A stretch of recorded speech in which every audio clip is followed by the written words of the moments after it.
Hello everybody, मैं संजय कुमार हाजिर हूं आप सबके सामने आपका अपना स्टडी चैनल लेकर के स्टडी ट्यूबलेट। एक के बाद एक हमने 10th क्लास की हिस्ट्री से आप लोगों को वीडियो प्रोवाइड करवाई है ताकि जिन स्टूडेंट का बोर्ड का एग्ज़ाम 10th क्लास से होने जा रहा है वो अपनी तैयारी अच्छे से करते रहें, उनके रिवीजन में अच्छे से हम अपना सहयोग दे सकें, ऐसा हमने करने का प्रयास किया है। और अब हम इस वीडियो में लेकर आए हैं 9th क्लास की जियोग्राफी का चैप्टर नंबर 4 जलवायु। 9th क्लास की जियोग्राफी से बहुत से स्टूडेंट हमारे को ये रिक्वेस्ट डाल रहे थे कि सर 9th क्लास की जियोग्राफी का जो चैप्टर नंबर 4 है आप उसे एक बार सरल करके हमें समझाएं, बहुत ही ज़्यादा प्रॉब्लम बनी हुई है। तो डियर स्टूडेंट, आप लोगों की इस डिमांड को देखते हुए हम आज आपके लिए लेकर आए हैं 9th क्लास की जियोग्राफी से चैप्टर नंबर 4 जिसका नाम है जलवायु। तो आइए देखते हैं इस चैप्टर में क्या कुछ है और आपको कहाँ दिक्कत आ रही है। आप इस चैप्टर को ध्यान से सुने, अगर आपकी प्रॉब्लम सॉल्व हो जाती है तो दी बेस्ट है, और फिर भी अगर कोई पर्सन या कोई परेशानी है तो आप हमें कमेंट बॉक्स में ज़रूर बताएं। तो देखिए, पिछले अध्यायों में आप हमारे देश की भू आकृतियों एवं अपवाह के बारे में पढ़ चुके हैं।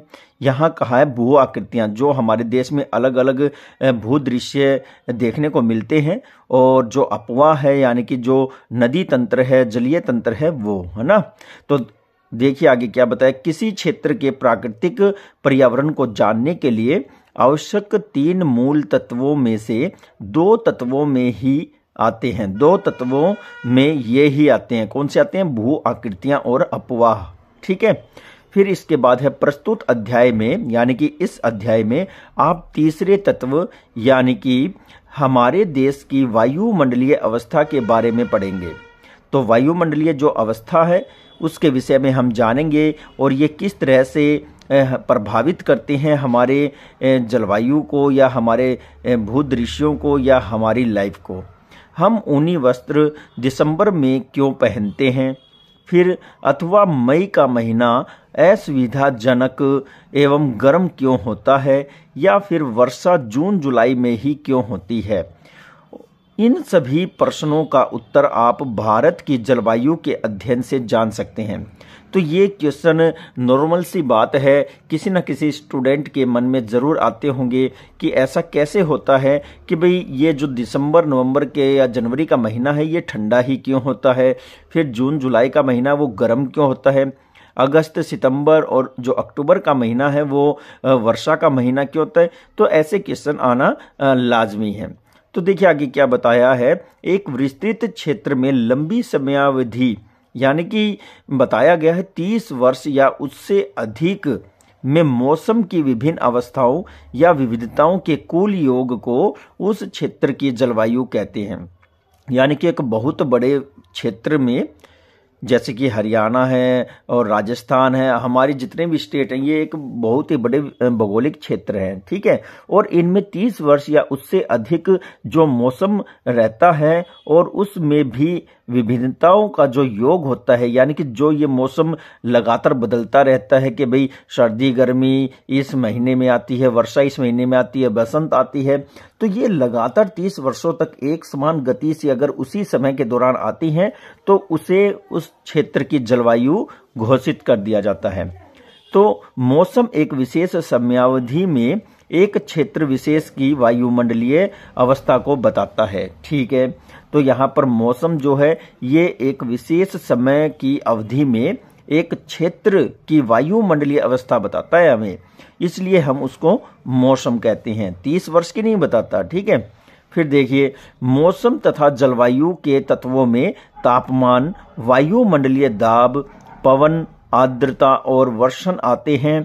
आपने ध्यान दिया होगा कि मौसम की अवस्था प्राय एक दिन में ही कई बार बदलती है। मौसम तो बदलता रहता है, अभी हवा चली फिर रुक गई, फिर वर्षा होने लगी, फिर एकदम से धूप हो गई, तो ये मौसम बदलता रहता है। परंतु फिर भी यहाँ बताया है, देखिए परंतु फिर भी कुछ सप्ताह महीनों तक वायुमंडलीय अवस्था लगभग एक जैसी ही बनी रहती है, जैसे दिन कभी गर्म या ठंडे, कभी हवादार या शांत, कभी आसमान जो है वो बादलों से घिरा होता है या साफ होता है, तथा कभी आर्द्र या शुष्क हो सकते हैं। औसत वायुमंडलीय अवस्था के आधार पर हम वर्ष के महीनों को ग्रीष्म, शीत और वर्षा ऋतु में बांट देते हैं। फिर बताया गया है कि संसार के अनेक जलवायु प्रदेशों में बांटा गया है। आप जानते हैं कि भारत की जलवायु कैसी है तथा ऐसा क्यों है। तो भारत की जलवायु के विषय में कहा गया है, भारत को संसार के अकॉर्डिंग एक बड़ा भौगोलिक क्षेत्र लिया गया है। इसी तरह से अगर हम भारत में संपूर्ण अगर जलवायु के आधार पर वितरण करें तो अलग अलग राज्यों को देखा जाएगा। तो यहाँ पर क्या आप जानते हैं, कुछ महत्वपूर्ण बातें आई हैं। तो देखिए, मानसून शब्द की उत्पत्ति अरबी भाषा के शब्द मौसम से हुई है, जिसका शाब्दिक अर्थ है मौसम। मानसून का अर्थ वर्ष भर के दौरान वायु की दिशा में ऋतुओं के अनुसार आने वाला परिवर्तन है। तो ये आप लोगों के लिए बड़ी ही महत्वपूर्ण जानकारी रहने वाली है। फिर इस अध्याय में हम इसी संदर्भ में पढ़ेंगे कि भाई मानसून क्या है और ये कैसे परिवर्तित होता है। तो भारतीय जलवायु को मानसूनी जलवायु कहा जाता है। इस प्रकार की जलवायु मुख्यतः एशिया के दक्षिणी तथा दक्षिण पूर्व में पाई जाती है। प्रतिरूप में लगभग एक रूपता होते हुए भी हमारे देश की जलवायु अवस्था में स्पष्ट प्रादेशिक विभिन्नताएं हैं। आइए दो महत्वपूर्ण तत्वों यानी कि तापमान और वर्षण को लेकर देखें कि एक स्थान से दूसरे स्थान पर जाने तथा एक मौसम से दूसरे मौसम में इनमें किस प्रकार से भिन्नता पाई जाती है। तो हमारा इतना बड़ा देश है, हम एक क्षेत्र से दूसरे क्षेत्र में जाते हैं तो वहां पर मौसम में विभिन्नता पाई जाती है। जैसे अगर आप जम्मू कश्मीर की तरफ जाते हैं, हिमाचल से आगे जाते हैं तो आपको वहां का मौसम हर वक्त ठंडा मिलेगा। राजस्थान में अगर आप दिन में जाते हैं तो आपको गर्मी मिलेगी और रात को ठंड मिलेगी। इसी तरह से अगर आप हमारे तटीय भाग की तरफ जाते हैं तो वहां पर मौसम जो है सम मिलेगा। तो ये विभिन्नताएं कैसे हैं। गर्मियों में हम देखते हैं कि राजस्थान के मरुस्थल में कुछ स्थानों का तापमान लगभग 50 डिग्री तक पहुंच जाता है, 50 डिग्री सेल्सियस तक पहुंच जाता है, जबकि जम्मू कश्मीर के पहलगाम का तापमान लगभग 20 डिग्री से ही सेल्सियस ही रहता है। तो सर्दी की रात में जम्मू कश्मीर में द्रास का तापमान जहां पर 45 डिग्री सेल्सियस तक हो जाता है, वही तिरुवनंतपुरम में यह तापमान 20 डिग्री सेल्सियस हो जाता है। तो किस तरह से ये परिवर्तन होते हैं, ये डिफरेंस किस प्रकार बनता है मौसमी आधार पर, हम इसको जानने का प्रयास कर रहे हैं। तो आगे देखिए, अब यहाँ पर क्या आप जानते हैं या क्या आपको पता है, कुछ ऐसी बातें हम देखते हैं। कई क्षेत्रों में रात एवं दिन के तापमान में अत्यधिक अंतर पाया जाता है। तो थार के मरुस्थल में दिन का तापमान 50 डिग्री सेल्सियस तक हो सकता है, तो वहीं रात में यह नीचे गिरकर 15 डिग्री सेल्सियस तक पहुंच सकता है। दूसरी तरफ केरल या अंडमान एवं निकोबार में दिन तथा रात का तापमान लगभग एक जैसा ही रहता है। क्यों?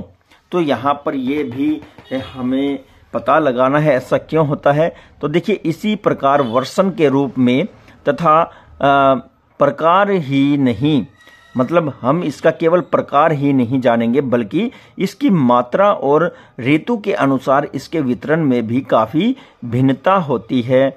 और हिमालयी क्षेत्रों में वर्षण ज्यादातर हिम के रूप में होती है, यानी कि बर्फ के रूप में होती है, जबकि देश के अन्य भागों में यह वर्षा के रूप में होता है। वार्षिक वर्षण के आधार पर देखें तो यह विभिन्नता मेघालय में 400 सेंटीमीटर से लेकर लद्दाख एवं पश्चिमी राजस्थान में यह 10 सेंटीमीटर से भी कम होती है। देश के अधिकतर भागों में जहां जून से सितंबर तक वर्षा होती है, वहीं कुछ क्षेत्रों जैसे तमिलनाडु के तट पर अधिकतर अक्टूबर और नवंबर में वर्षा होती है, यानी कि सर्दी के मौसम में वहां पर ज्यादातर वर्षा होती है। आमतौर पर तटीय क्षेत्रों के तापमान में अंतर काफी कम होता है। देश के आंतरिक क्षेत्रों में मौसमी या ऋतुनिष्ठ अंतर ज्यादा होता है। तो देखिए यहाँ पर बताया गया है कि आमतौर पर जो तापमान का अंतर है वो बहुत ही कम पाया जाता है, ठीक है, लेकिन देश के जो अंदरूनी क्षेत्र है वहां पर मौसम और ऋतुओं के अनुसार जो है अंतर ज्यादा मिलता है। उत्तरी मैदान में वर्षा की मात्रा प्राय पूर्वी से पश्चिम की तरफ जाने पर घटती जाती है। ये विभिन्नताएं लोगों के जीवन में विविधता लेकर आती है, जो उनके भोजन, वस्त्र और घरों के प्रकार में जो है स्पष्ट रूप से दिखाई देता है। तो हम देखते हैं कि किस तरह से जो है पूर्व से पश्चिम की तरफ जब हम भारत में चलते हैं तो वहां पर वर्षा में जो परिवर्तन आता है वो स्पष्ट देखने को मिलता है, और उसी जो अंतर है उसी की वजह से लोगों के जीवन पर भी बदलाव देखे जा सकते हैं। देखिए यहाँ बताया है, पता लगाइए राजस्थान में घरों की दीवार मोटी तथा छतों को चपटा क्यों बनाया जाता है, और तराई क्षेत्रों में जो मैदानी क्षेत्र को छोड़ करके जो मैदान पर्वतों से लगता हुआ मैदानी क्षेत्र है उसके विषय में बताया है कि तराई क्षेत्र तथा गोवा और मंगलोर में ढलवा छतें क्यों होती हैं। फिर असम में सामान्यतः कुछ घर बांस के खंभों पर ही क्यों बने होते हैं, ये भी बताया गया है कि ये कह रहा है कि ऐसा क्यों होता है। तो यहाँ पर जलवायु नियंत्रण बताया गया है। तो देखिए जलवायु नियंत्रण क्या है। किसी भी क्षेत्र की जलवायु को नियंत्रित करने में अक्षांश आपको पता होगा, जब हम ग्लोब देखते हैं तो उस पर काल्पनिक रेखाएं बनी हुई हैं। 180 काल्पनिक रेखाएं जो हैं वो अपने अक्ष पर खड़ी होती हैं, और फिर जो 180 काल्पनिक रेखाएं हैं वो लेटीट्यूड होती हैं, यानी कि लेटी हुई होती हैं। और इस तरह से ग्लोब पर देखा जाए तो कुल मिलाकर के 360 काल्पनिक रेखाएं हैं। तो ये अक्षांश जो रेखाएं हैं जो ग्लोब पर आप देखते हैं, तो देखिए तुंगता यानी कि ऊंचाई, वायुदाब और पवन तंत्र तथा समुद्र से दूरी और महासागरीय धाराएं, ऊंचावच लक्षण आदि, ये 6 प्रमुख तत्व महत्वपूर्ण भूमिका निभाते हैं जलवायु के नियंत्रण में। तो पृथ्वी की गोल आकृति के कारण इसे प्राप्त सौर ऊर्जा की मात्रा अक्षांशों के अनुसार अलग अलग होती है, ठीक है। पृथ्वी की गोल आकृति होती है और वहां पर जो अक्षांश हैं वो अलग अलग प्रकार से जो है सूर्य का प्रकाश प्राप्त करते हैं। तो परिणाम स्वरूप तापमान विषुवत वृत्त से ध्रुव की ओर जाने पर घटता जाता है।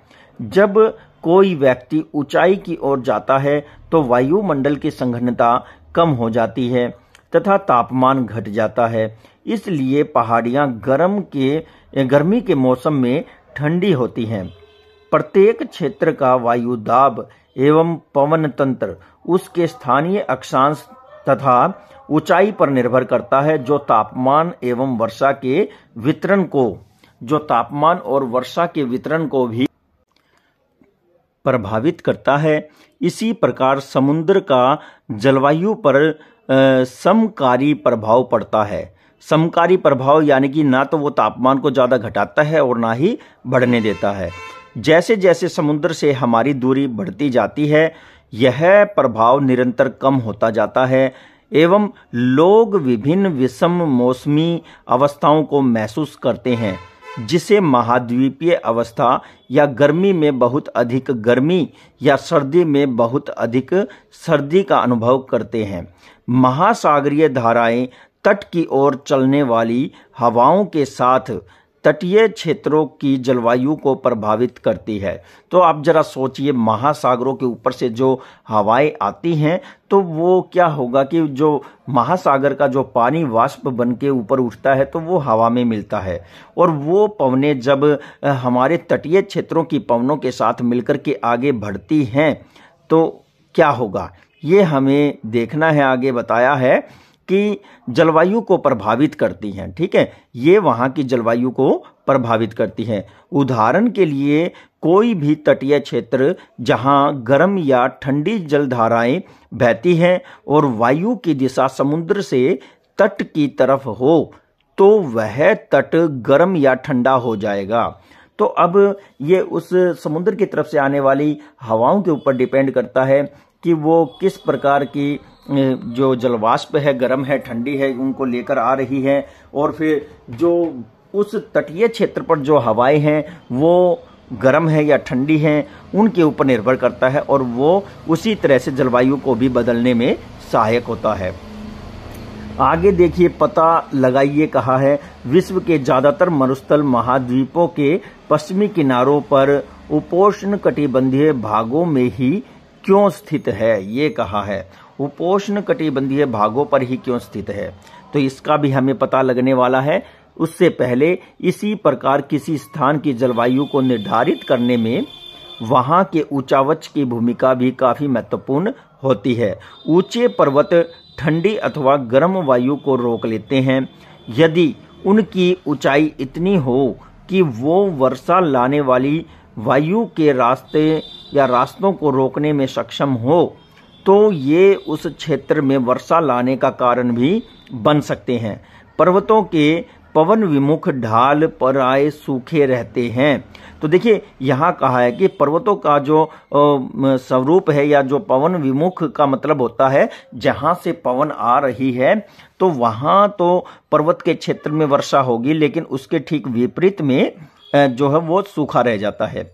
जैसे कि पूर्व दिशा से बरसात करने वाली पवनें आ रही हैं, बादल आ रहे हैं, और उनके सामने एक पर्वत आ गया, तो उस पर्वत का जो पूर्वी हिस्सा है वहां तो बारिश होगी, लेकिन उस पर्वत का जो पीछे का हिस्सा है, जिसे हम पश्चिमी भाग कहेंगे, वहां वो सूखा रह जाएगा। इसी तरह से पवन विमुख कहा गया है।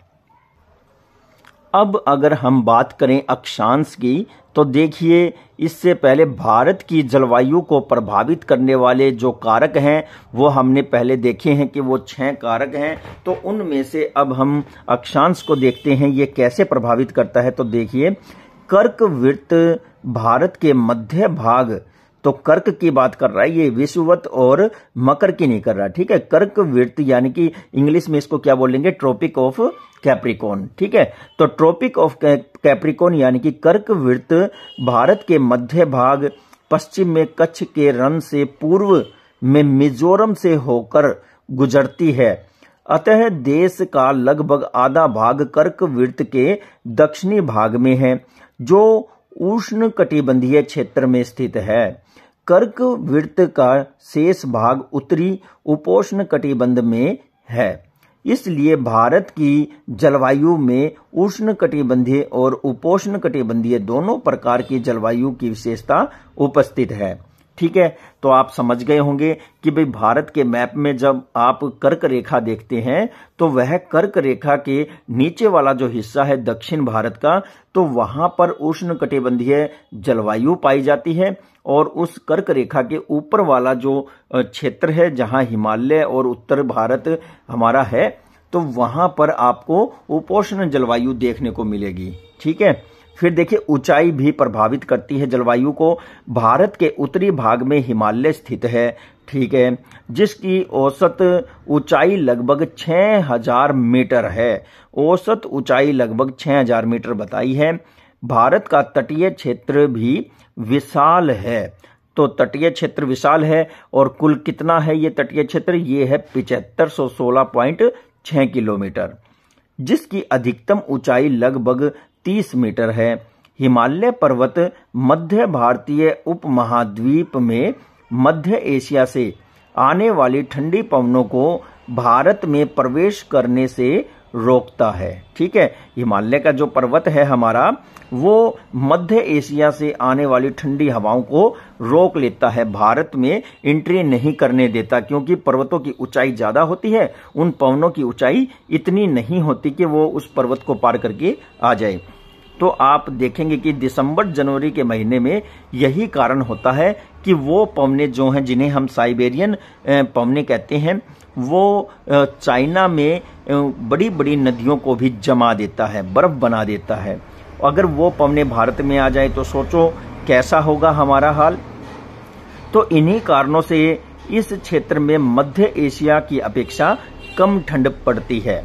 तो मध्य एशिया में ज़्यादा ठंड पड़ती है और जो ये हिमालय की वजह से ये पवनें रुक जाती हैं, तो हमारे यहाँ ठंड होती तो है लेकिन उतनी नहीं होती जितनी मध्य एशिया में होती है।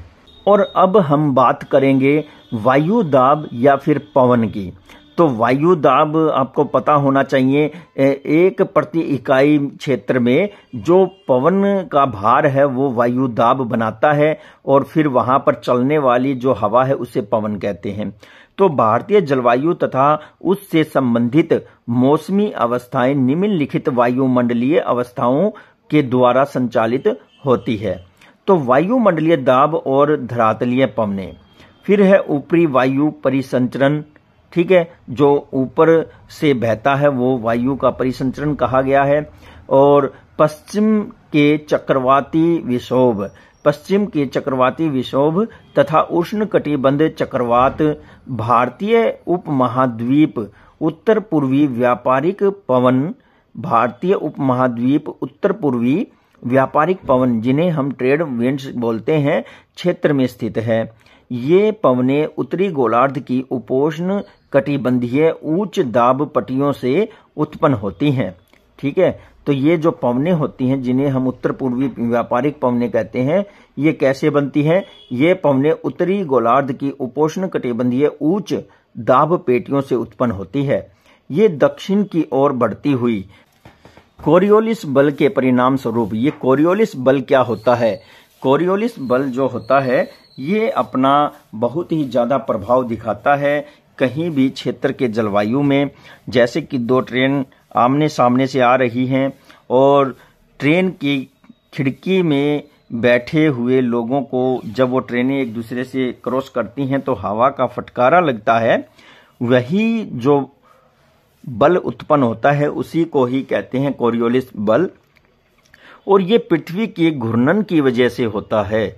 तो देखिए, कोरियोलिस बल के परिणाम स्वरूप दाहिनी और विक्षेपित होकर विषुवतीय निम्न दाब वाले क्षेत्रों की तरफ बढ़ती हैं। कौन बढ़ती हैं? ये उत्तर पूर्व से आने वाली पवनें।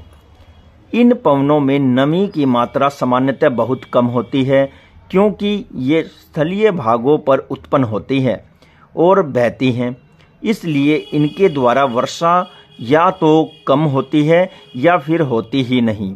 इस प्रकार भारतीय क्षेत्र को शुष्क होना चाहिए, लेकिन ऐसा नहीं है। आइए ऐसा क्यों है देखते हैं। तो कोरियोलिस बल जो है पृथ्वी के घूर्णन के कारण उत्पन्न होने वाले आभासी बल को कोरियोलिस बल कहते हैं। इस बल के कारण पवनें उत्तरी गोलार्ध में कहा है दाहिनी ओर तथा दक्षिणी गोलार्ध में बाईं तरफ विक्षेपित होती है, यानी कि चलने लगती है। इसे फेरल का नियम भी कहते हैं। फेरल ने जो भूगोल विज्ञानी थे, उन्होंने इस कोरियोलिस बल का सबसे पहले पता लगाया और इसीलिए इसे फेरल का बल भी या नियम भी कहते हैं। आगे बताया है, भारत में वायु दाब और पवन तंत्र अद्वितीय है। शीत ऋतु में हिमालय के उत्तरी क्षेत्र में उच्च वायु दाब होता है। इस क्षेत्र की शुष्क ठंडी हवाएं दक्षिण में निम्न दाब वाली महासागरीय क्षेत्र के ऊपर से बहती हैं। ग्रीष्म ऋतु में यानी कि गर्मी के समय एशिया के आंतरिक भाग और उत्तर पूर्वी भारत के ऊपर निम्न दाब का क्षेत्र बनता है। इसके फलस्वरूप गर्मी के दिनों में वायु की दिशा पूरी तरह से बदल जाती है।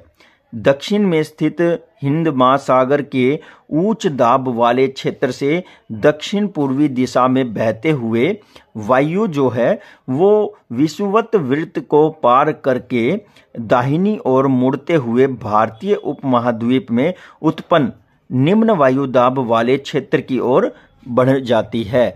तो ये आपको समझ में आना चाहिए। एक बार दो बार इस वीडियो को जरूर देखें ताकि आप ये सारी प्रक्रिया समझ लें कि सबसे पहले जो उच्च वायु दाब भारत के हिमालयी क्षेत्र में बनता है, वहाँ से पवनें चलती हैं महासागरीय क्षेत्र की ओर और वहाँ से आगे बढ़ते हुए वो दक्षिण पूर्व दिशा में फिर से मुड़ जाती है विषुवत वृत्त की तरफ, और विषुवत वृत्त के दाहिनी ओर मुड़ते हुए वह भारतीय उपमहाद्वीप में निम्न दाब वाले क्षेत्र की ओर बहने लगती है, ये बताया है।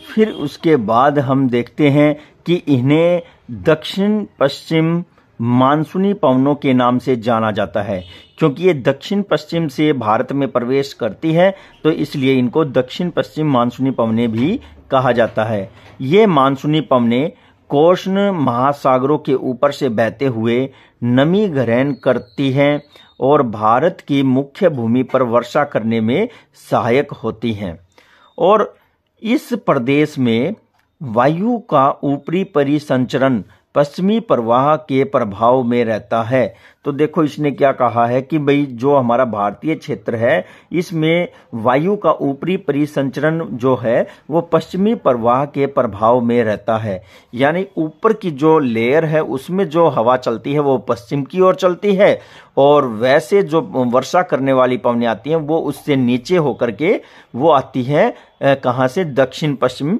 दिशा से।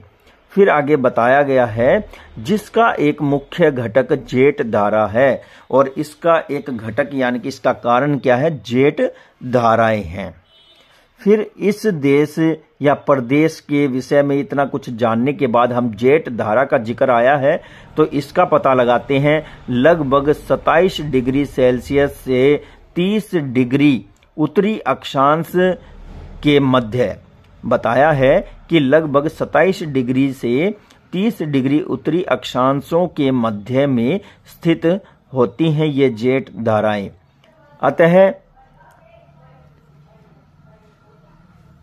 अतः इन्हें उपोष्ण कटिबंधीय जेट या पश्चिमी जेट धाराएं भी कहा जाता है। ये जेट धाराएं भारत में ग्रीष्म ऋतु को छोड़कर पूरे वर्ष हिमालय के दक्षिणी क्षेत्र में बहती रहती हैं। तो हिमालय के दक्षिणी क्षेत्र में बहती रहती।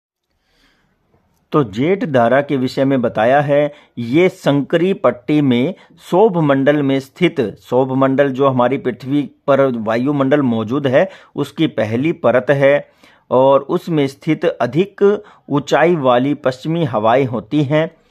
गर्मी में 110 किलोमीटर प्रति घंटे की रफ्तार से ये चलती हैं, तो सर्दी में 184 किलोमीटर प्रति घंटे के वेग से ये चलती हैं। सबसे स्थिर जेट धाराएं मध्य अक्षांशीय और उपोष्ण कटिबंधीय जेट धाराएं हैं। तो इसके बाद देखिए पूरे वर्ष हिमालय क्षेत्र में दक्षिण क्षेत्र में ये बहती हैं, और इस तरह से बहते हुए कि ये धाराएं बहते हुए आगे ग्रीष्म ऋतु में सूर्य की आभासी गति के साथ ही उपोष्ण कटिबंधीय पश्चिमी जेट धारा हिमालय के उत्तरी क्षेत्र में चलती है, और एक अन्य पूर्वी जेट धारा जिसे उष्ण कटिबंधीय पूर्वी जेट धारा कहा जाता है, और ग्रीष्म ऋतु में प्रायद्वीप भारत के ऊपरी क्षेत्र में, प्रायद्वीप भारत यानी कि दक्षिणी भारत के ऊपरी क्षेत्र में लगभग 14 डिग्री उत्तरी अक्षांश में प्रवाहित होती है। तो इस तरह से इन जेट धाराओं का जो है वितरण पाया जाता है। इसकी अलग अलग धाराएं हैं, एक प्रायद्वीप भारत की तरफ चली जाती है, एक हिमालयी क्षेत्र की तरफ चली जाती है, और एक मध्य भारत में बहने लगती है। अब यहाँ पर पश्चिमी चक्रवातीय विक्षोभ के विषय में भी कुछ चर्चा की गई है। तो शरद ऋतु में उत्पन्न होने वाली पश्चिमी चक्रवातीय विक्षोभ भूमध्य सागरीय क्षेत्रों से आने वाले पश्चिमी प्रवाहों के कारण होता है। ये चक्रवात प्राय भारत के उत्तरी एवं उत्तरी पश्चिमी क्षेत्रों को प्रभावित करते हैं। तो यहाँ पर जो शरद ऋतु में पश्चिमी चक्रवातीय विक्षोभ होते हैं उनके विषय में बताया है, और ये जो हैं चक्रवात प्राय भारत के उत्तरी और उत्तरी पश्चिमी क्षेत्रों को प्रभावित करते हैं।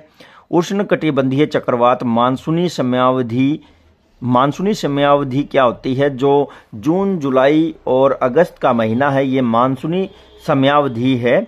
इसके साथ साथ अक्टूबर और नवंबर के महीने में भी आते हैं। जो पूर्वी प्रवाह के एक भाग होती है, पूर्वी प्रवाह की यानी कि जो पूर्वी ओर से बहने वाली जो हवा होती है उसका एक भाग होती है ये, और देश के तटीय क्षेत्रों को प्रभावित करते हैं। क्या आप आंध्र प्रदेश और उड़ीसा के तटों पर इन चक्रवातों द्वारा किए गए विनाश के बारे में जानते हैं? तो आपने पहले न्यूज भी कभी देखी हो या सुनी हो तो तमिलनाडु तथा बांग्लादेश और पश्चिम बंगाल, तो हमारे अलग अलग तटीय क्षेत्र, कभी उड़ीसा, तो वहां पर जो है चक्रवात आते रहते हैं। अब यहाँ पर भारतीय मानसून की बात करते हैं। तो भारतीय जलवायु मानसूनी पवनों से बहुत अधिक प्रभावित है। ऐतिहासिक काल में भारत में आने वाले नाविकों ने सबसे पहले यहाँ की मानसून परिघटना पर ध्यान दिया था। तो वो मानसूनी परिघटना को ही या उसके कालक्रम को ही सबसे पहले जांचते थे, क्योंकि उनके जहाज पवन के प्रवाह की दिशा पर निर्भर थे। अतः पवन तंत्र की दिशा उलट जाने के कारण उन्हें लाभ हुआ। अरब के लोग जो व्यापारियों के रूप में भारत आए थे, वे पवन तंत्र के इस मौसमी परिघटना को मानसून का नाम देकर गए हैं। तो उन्होंने ही इस प्रकार से पवनों के बहने के तंत्र को ही मानसून कहा है। और यहाँ पर देखिए तटीय क्षेत्र में किस तरह से समुद्र में आने वाली ऊंची ऊंची लहरें दिखाई गई हैं। इस चित्र में आप देख सकते हैं। उष्णकटिबंधीय क्षेत्रों में मानसून का प्रभाव लगभग 20 डिग्री उत्तर एवं 20 डिग्री दक्षिण के बीच रहता है। इस प्रक्रिया को समझने के लिए निम्नलिखित तथ्य महत्वपूर्ण हैं। तो हम एक चित्र के माध्यम से इन पवनों को जानने का, समझने का प्रयास करेंगे। और ये यहाँ पर आप लोगों के सामने एक चित्र प्रस्तुत है जिसमें मानसून पवनों के विषय में बताया गया है। धरातलीय जो पवनें हैं वो दिखाई गई हैं और पश्चिमी जेट स्ट्रीम यानी कि धाराएं हैं वो दर्शाई गई हैं। तो सबसे पहले तो आप देखिए, यहाँ आपका भारत है, ये आपका अरब सागर है और यहाँ हिंद महासागर है। तो किस तरह से ये पवनें आगे बढ़ती हैं। और यहाँ आपका कर्क रेखा वाला जो क्षेत्र है वो ये है। यहाँ पर ये लाइन आपको दिखाई दे रही है, ये आपकी जो लाइन है ये है विषुवत रेखा। तो इस धारा के विषय में बात की गई है जो कर्क रेखा के ऊपर से बह रही हैं, ये कौन सी हैं और ये हैं वो ये कौन सी हैं।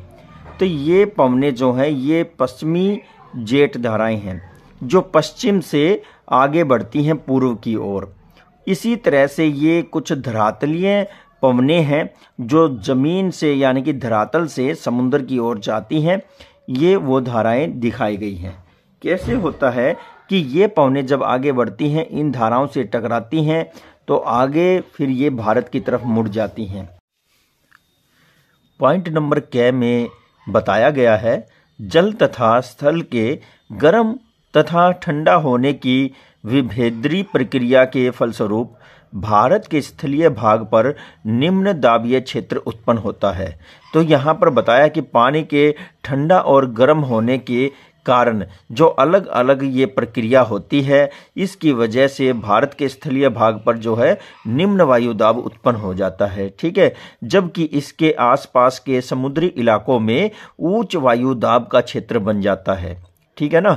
तो आपको समझ में आ गया होगा कि भारत का स्थलीय भाग जो है यहाँ पर निम्न वायुदाब बनता है और इसके आसपास के समुद्री क्षेत्रों में उच्च वायुदाब बन जाता है। दूसरे पॉइंट में बताया है, गर्मी के दिनों में अंत्य उष्णकटिबंधीय अभिसरण क्षेत्र गंगा के मैदान की ओर खिसक जाता है। तो देखिए, गर्मी के दिनों की बात कही है और अंत्य उष्णकटिबंधीय कहा है, यानी कि गर्म अंत्य उष्ण, अंदर से जो गर्मी फैलती है किसी क्षेत्र विशेष में, उसके लिए बताया है। तो वो क्षेत्र जो है उत्तरी मैदान की तरफ खिसक जाता है।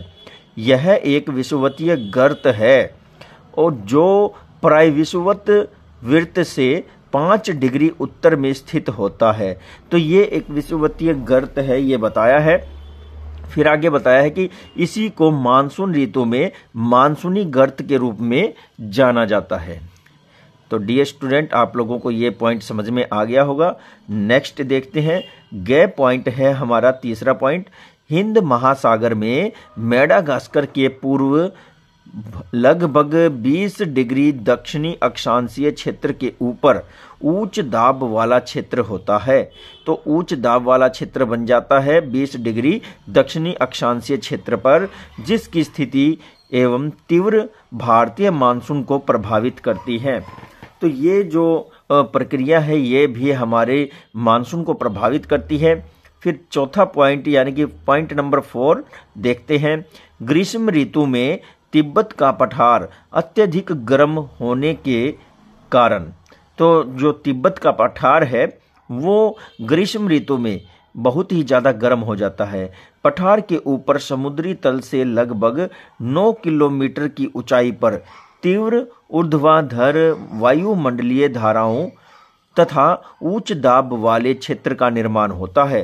तो इस तरह से यहाँ पर बताया है कि भाई जो तिब्बती पठारीय क्षेत्र है वहाँ पर जैसे 9 किलोमीटर की ऊंचाई पर एक ऊर्ध्वाधर वायुमंडलीय धाराओं से और उच्च दाब वाले क्षेत्र का निर्माण होता है।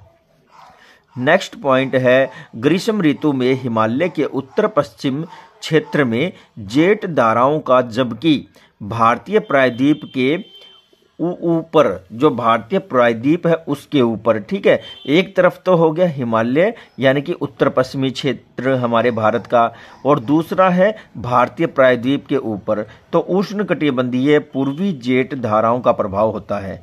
ग्रीष्म ऋतु में हिमालयी क्षेत्र में किन धाराओं का प्रभाव होता है? जेट धाराओं का, जबकि दक्षिणी प्रायद्वीपीय क्षेत्र के ऊपर जो है उष्णकटिबंधीय पूर्वी जेट धाराओं का प्रभाव होता है। तो बहुत ही विस्तार से यहाँ बताया गया है, और आपको ये अगर अच्छे से आपने समझ लिया तो आने वाली जो क्लासेज हैं वहाँ आपको कोई भी प्रॉब्लम नहीं रहने वाली। तो देखिए यहाँ पर अंत्य उष्णकटिबंधीय अभिसरण क्षेत्र के विषय में कुछ बताया गया है, वो देख लेते हैं।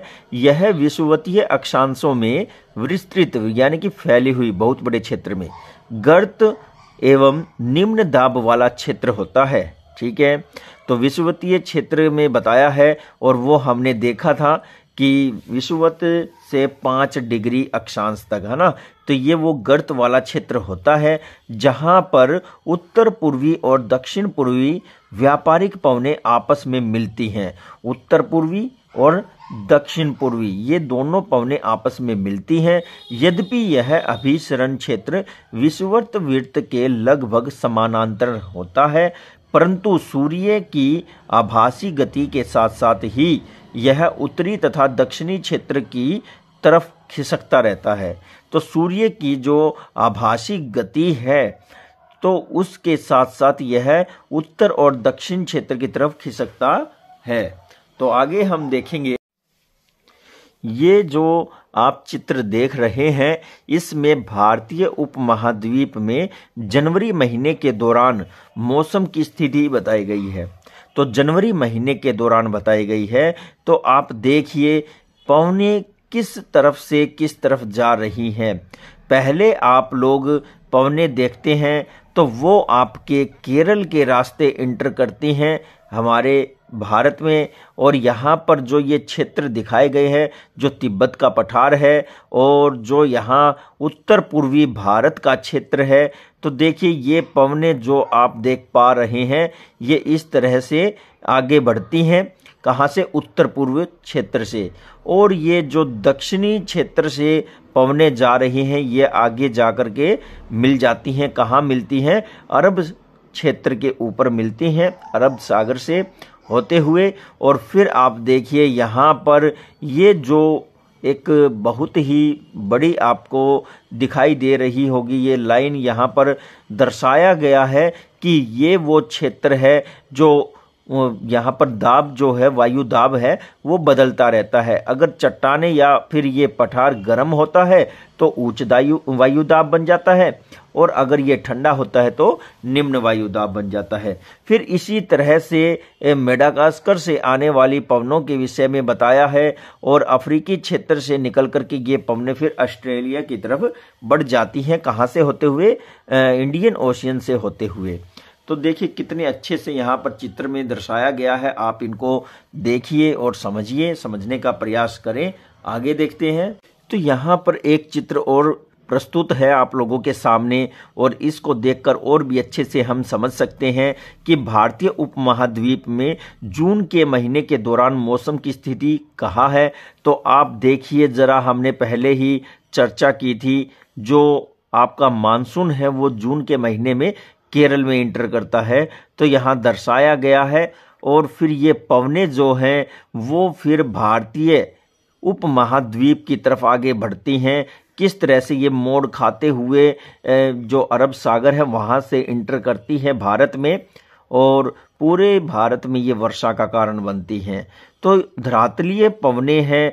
धरातलीय पवनें कौन सी हैं? वो ये पवनें हैं जो धरातल से चलती हैं, और ध्रुवीय पश्चिमी जेट स्ट्रीम कहा गया है। तो ध्रुवीय पश्चिमी, ये देखिए ध्रुव से पश्चिम की ओर बहने वाली जो जेट धाराएं हैं, ये आपको देखने में आ रही होंगी। डॉटेड वाली जो एरो है वो ये है। फिर उपध्रुवीय पूर्वी जेट स्ट्रीम के विषय में बताया है। तो ये जो है ये उपध्रुवीय जेट स्ट्रीम है, और वो भी पूर्वी, जो पूर्व की तरफ जाती हैं। तो देखिए आगे देखते हैं क्या बताया जा रहा है हमारे चैप्टर में।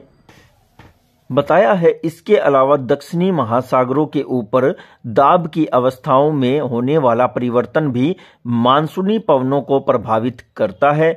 आमतौर पर जब दक्षिणी प्रशांत महासागर के उष्णकटिबंधीय पूर्वी भाग में उच्च दाब होता है, तो हिंद महासागर के उष्णकटिबंधीय पूर्वी भाग में निम्न दाब होता है। तो देखिए क्या बताया है कि हिंद महासागर में उष्णकटिबंधीय पूर्वी भाग में निम्न दाब होता है। तो कब होता है ये निम्न दाब? जब प्रशांत महासागर के उष्णकटिबंधीय पूर्वी भाग में उच्च दाब होता है, तब हिंद महासागर के उष्णकटिबंधीय पूर्वी भाग में निम्न वायु दाब बन जाता है। लेकिन कुछ विशेष वर्षों के दौरान वायु दाब की स्थिति विपरीत हो जाती है, तथा हिंद महासागर की तुलना में पूर्वी प्रशांत के ऊपर निम्न वायु दाब का क्षेत्र बन जाता है। इस अवस्था में इस परिवर्तन को दक्षिणी दोलन के नाम से जाना जाता है, और ताहिती यानी कि प्रशांत महासागर के 18 डिग्री दक्षिण और 149 डिग्री पश्चिम के दाब के तथा डार्विन उत्तर ऑस्ट्रेलिया और हिंद महासागर के 12.5 डिग्री दक्षिणी और 131 डिग्री पूर्वी अंतर की गणना मानसून की तीव्रता के पूर्वानुमान लगाने के लिए की जाती है। अगर दाब का ऋणात्मक है, अगर दाब का अंतर ऋणात्मक है, ऋणात्मक का मतलब है अगर दाब का अंतर जो है वो कम हो रहा है धीरे धीरे, तो इसका अर्थ औसत से कम और विलंब से आने वाला मानसून होता है। ठीक है, दाब अगर धीरे धीरे घट रहा है तो हम समझेंगे कि विलंब भी होगा मानसून आने में और वो कम भी रहेगा। फिर दक्षिणी दोलन से जुड़ा हुआ एक अन्य लक्षण है एल नीनो। तो ये एल नीनो क्या है ये भी हमें पता करना है, जो एक गर्म समुद्री जलधारा है। यह पेरू के तट पर पेरू की ठंडी धारा के स्थान पर प्रत्येक 2 या 5 वर्ष के अंतराल पर बहती है। तो पेरू कहाँ है ये आपको पता लगाना है। पेरू एक देश है और ये पेरू क्षेत्र से ही होकर के बहना शुरू करती है। साउथ अफ्रीका के क्षेत्र में जाकर के आप मैप में पेरू का अंदाजा लगाए और फिर आगे आप और भी अच्छे से समझ सकते हैं।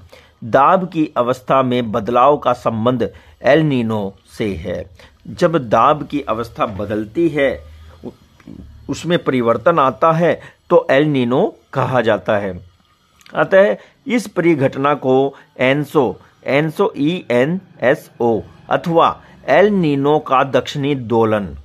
तो एल नीनो का दक्षिणी दोलन कहा जाता है। बहुत ही बढ़िया यहां एक्सप्लेन करके बताया गया है। अब यहां एल नीनो के विषय में हम जानते हैं, ठंडी पेरू जलधारा के स्थान पर अस्थायी रूप से एक स्थान पर बहने वाली गर्म जलधारा को एल नीनो का नाम दिया गया है। तो ठंडी पेरू में ठंडी जलधाराएं चलती हैं, लेकिन कभी कभी 4-5 वर्ष के बाद वहां अस्थायी रूप से एक गर्म जलधारा बहने लगती है, यानी कि दाब बदल जाता है, तापमान बढ़ जाता है, तो वो एल नीनो कहा जाता है। एल नीनो एक स्पेनिश शब्द है, स्पेन देश की जो लैंग्वेज है उसका यह शब्द है, जिसका अर्थ है बच्चा, जो कि बेबी क्राइस्ट को व्यक्त करता है, क्योंकि यह धारा क्रिसमस के समय बहना शुरू होती है। ठीक है।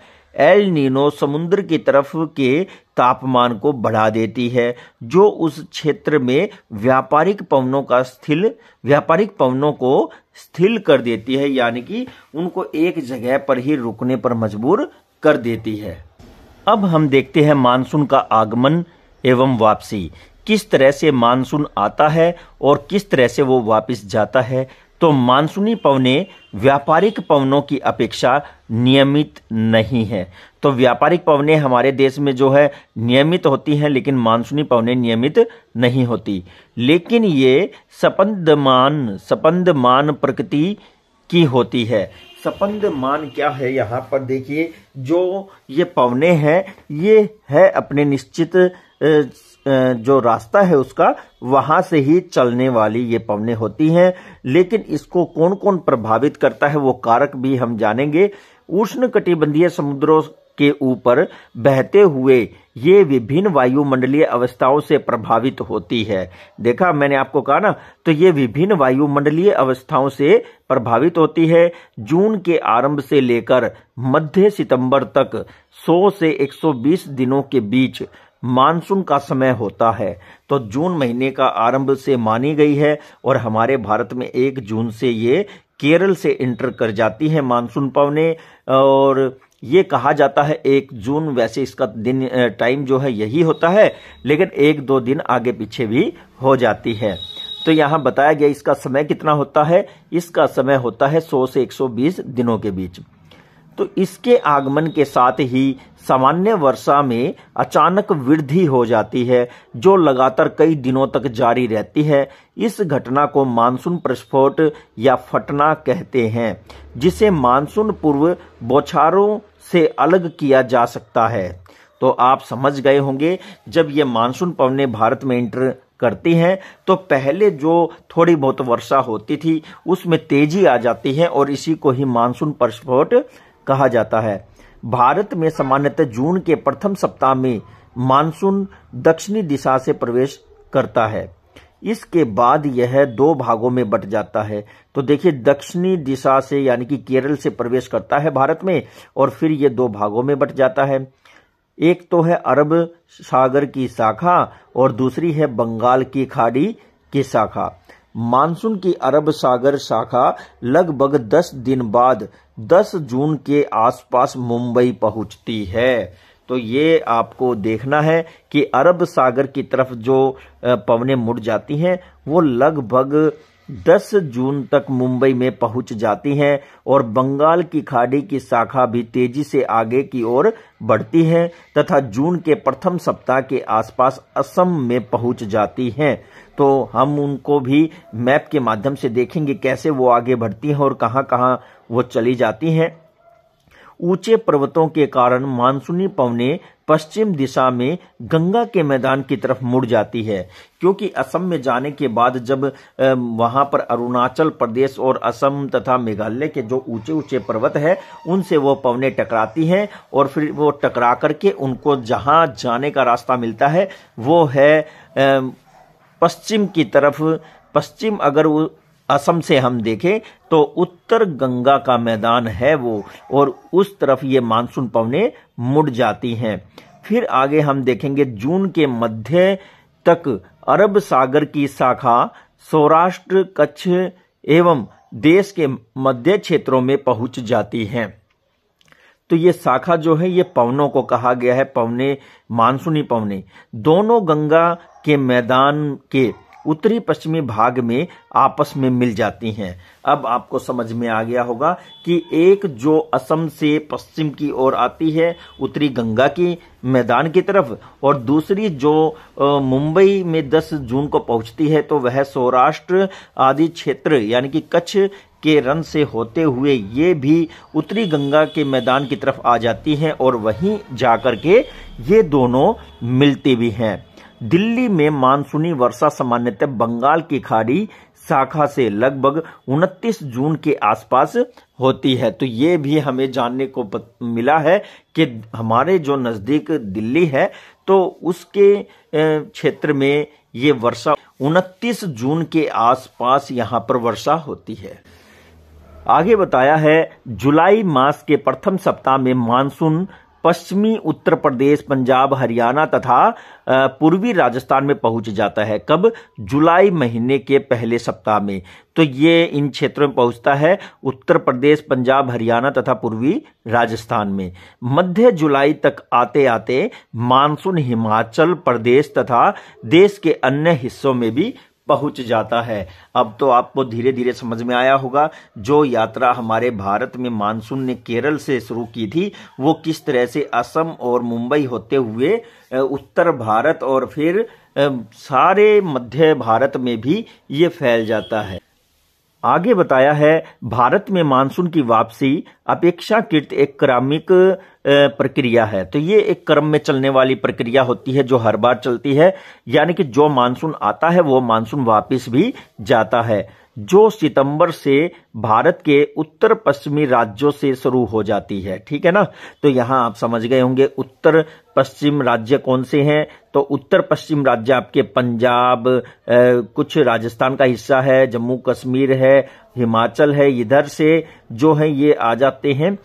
राजस्थान का भी काफी हिस्सा इसमें काउंट किया जाता है और इसी रास्ते से जो मानसून है वो लौटती है। अक्टूबर के मध्य तक मानसून प्रायद्वीप के उत्तरी भाग से लगभग पूरी तरह पीछे हट जाता है। तो देखिए अक्टूबर के महीने तक कहा है और ये जो है लगभग पीछे हट जाता है प्रायद्वीप के उत्तरी भाग से। और फिर आगे बताया है कि प्रायद्वीप के दक्षिणी आधे भाग में इसकी वापसी की गति काफी तेज होती है और दिसंबर के शुरुआत देश के अन्य शेष भागों से मानसून की वापसी हो जाती है। तो दिसंबर में ये मानसून लौट चुका होता है देश के बहुत से क्षेत्रों से और मानसून की सबसे पहली वर्षा द्वीपों पर होती है। ये बात भी हमें याद रखनी चाहिए और यह क्रमशः दक्षिण से उत्तर की ओर अप्रैल के लगभग प्रथम सप्ताह से मई के प्रथम सप्ताह तक होती है। तो ये द्वीप के लिए बताया गया है कि अप्रैल के पहले सप्ताह से लेकर के मई के पहले सप्ताह तक मानसून की पहली बारिश द्वीप में होती है। मानसून की वापसी क्रमशः दिसंबर के पहले सप्ताह से जनवरी के पहले सप्ताह तक उत्तर से दक्षिण की ओर होती है। इस दौरान देश का शेष भाग सर्दी अथवा शीत ऋतु के प्रभाव में होता है। तो अब आप देख रहे होंगे कि सर्दी का टाइम चल रहा है हमारे उत्तर भारत में, तो बहुत ही ज्यादा कड़ाके की ठंड पड़ती है इन दिनों में और जो शेष हमारा दक्षिण भारत है वहां पर तापमान हमारे उत्तर भारत की तुलना में कुछ ज्यादा पाया जाता है।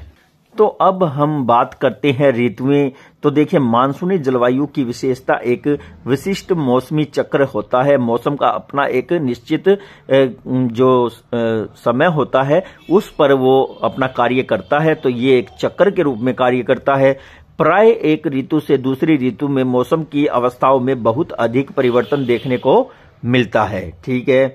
तो विशेषकर देश के अंदर के भागों में यह परिवर्तन अधिक मात्रा में दिखाई देता है।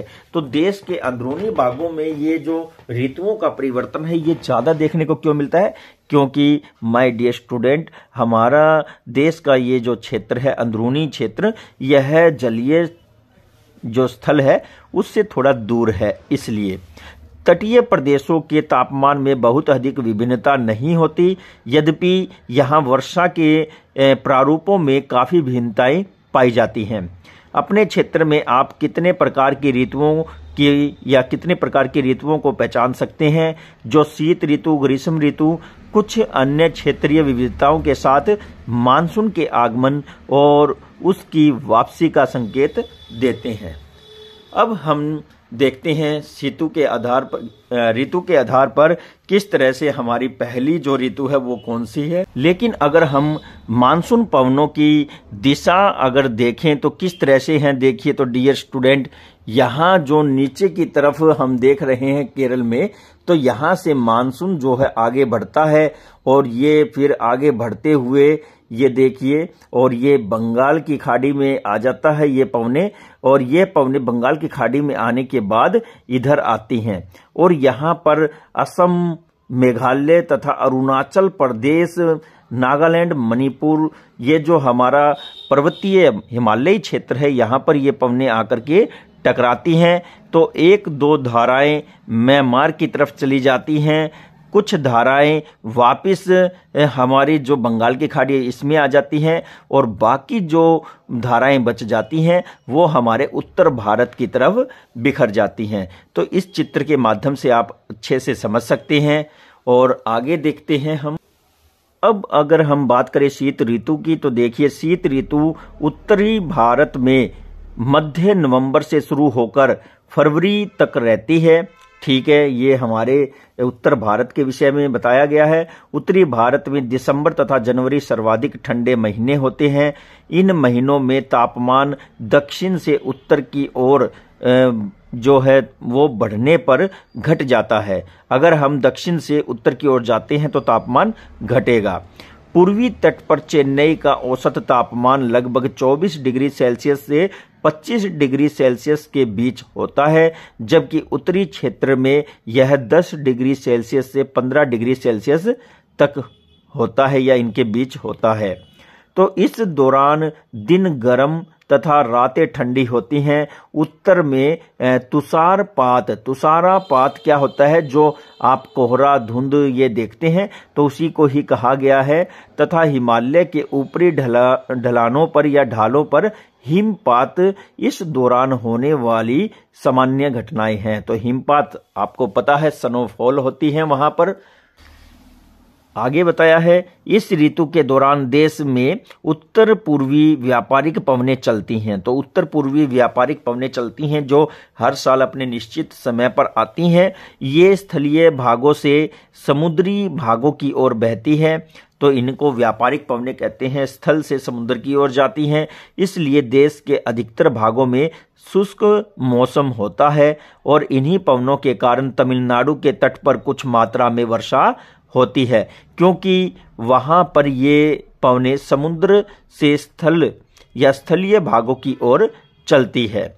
फिर देखिए यहाँ बताया है इस दौरान देश के उत्तरी भाग में एक कमजोर उच्च दाब का क्षेत्र बन जाता है, जिससे हल्की पवनें इस क्षेत्र से बहकर या बाहर की तरफ बहने लगती हैं। तो इस क्षेत्र से बाहर की तरफ बहने लगती है। ये पवनें ऊंचावत से प्रभावित होकर पश्चिम तथा उत्तर पश्चिम से गंगा की घाटी में बहती हैं। इस मौसम में सामान्यतः आसमान साफ, तापमान तथा आर्द्रता कम और फिर क्या है कि पवनें स्थिर होती हैं, यानी कि ज़्यादा गति उनमें नहीं होती तथा परिवर्तित होती हैं और बदलती रहती हैं उनकी स्थिति, है ना। फिर देखिए उत्तरी मैदानों में पश्चिम एवं उत्तर पश्चिम से शीत ऋतु में चक्रवाती विक्षोभों का अंतर्वाह एक विशेष लक्षण है। तो चक्रवाती विक्षोभ आते हैं उत्तरी मैदानों में, कहाँ से आते हैं, पश्चिम तथा उत्तर पश्चिम से आते हैं और शीत ऋतु में आते हैं। ठीक है, तो ये जो है पश्चिम कौन सा हो गया हमारा, जो पाकिस्तान से आगे अफगानिस्तान अरब के जो देश हैं उस क्षेत्र से ये चक्रवात बनते हैं और वो हमारी तरफ आते हैं उत्तरी मैदान की तरफ। कम दाब वाली यह प्रणाली भूमध्य सागर तथा पश्चिमी एशिया के मध्य उत्पन्न होती है। देखा, तो अभी बताया आपको मध्य एशिया का जो पश्चिमी तरफ कौन सा सागर लगता है, ये आपका भूमध्य सागर है, और वहीं पर जो है ये दशाएं उत्पन्न होती हैं। फिर बताया है इसके बाद जो पश्चिमी पवनों के साथ भारत में प्रविष्ट होती है, यानी कि अंदर आती हैं भारत में, इसी के कारण शीतकाल में मैदानी भागों में वर्षा होती है तथा पर्वतों पर हिमपात होती है, यानी कि बर्फ गिरती है। तो डियर स्टूडेंट, यहाँ आप देख सकते हैं मानसून का अंत कैसे होता है। ये पवनें देखिए इधर से आ रही हैं, उत्तर पश्चिम से हमारे भारत में आती हैं शीत ऋतु के दौरान, और फिर ये किस तरफ जाती हैं, ये आगे बढ़ती हुई निकल जाती हैं दूसरी तरफ भारत से, तो आप यहाँ पर देख सकते हैं।